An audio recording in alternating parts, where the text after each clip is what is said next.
Hi everyone! Have you ever asked yourself this question? Who are you? Well, I am Teesha Sreeram, a little less than 5'5", with black hair, brown eyes, 2 arms, and 10 fingers.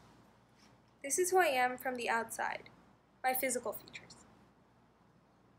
How many of us have heard of the quote, that there's 2 sides to every story or every argument? I have. Well, I've changed this quote a little bit. There's 2 sides to all of us, 2 basic sides.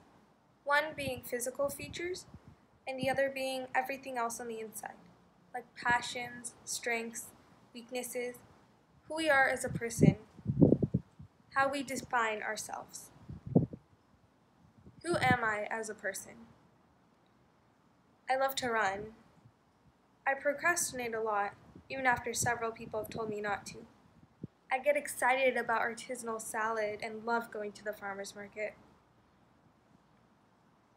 How did I get to this point? Scratch that. How did we get to this point?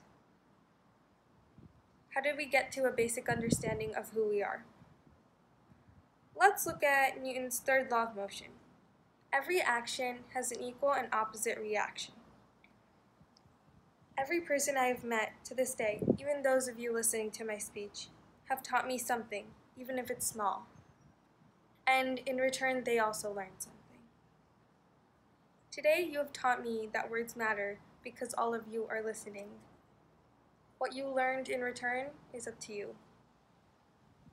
Everything I learn stays with me in some way, even if it's microscopic. I might not exactly remember everything, but I know it's a part of me. Even a hermit crab I got to take home one weekend taught me something. All the things that I like artisanal salad running, my smiley face that I used to represent who I am, are things that show me who I truly am on the inside.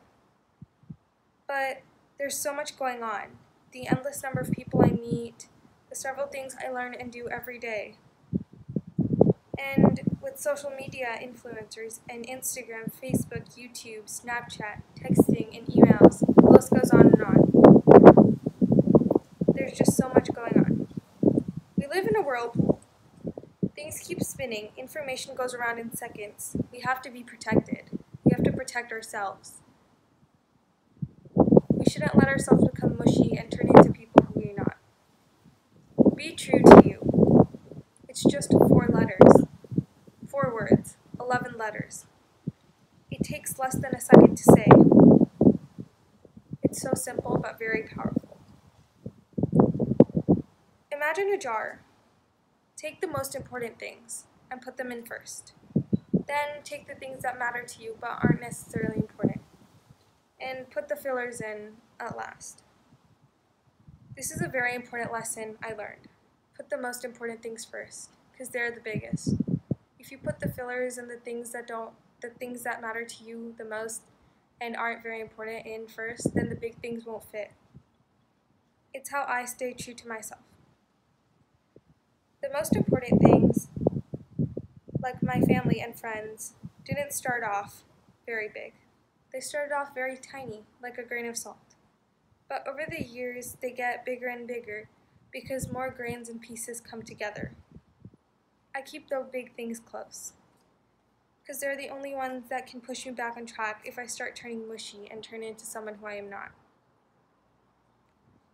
I filter out the other chunks because they can stay at the surface. They're not the most important things.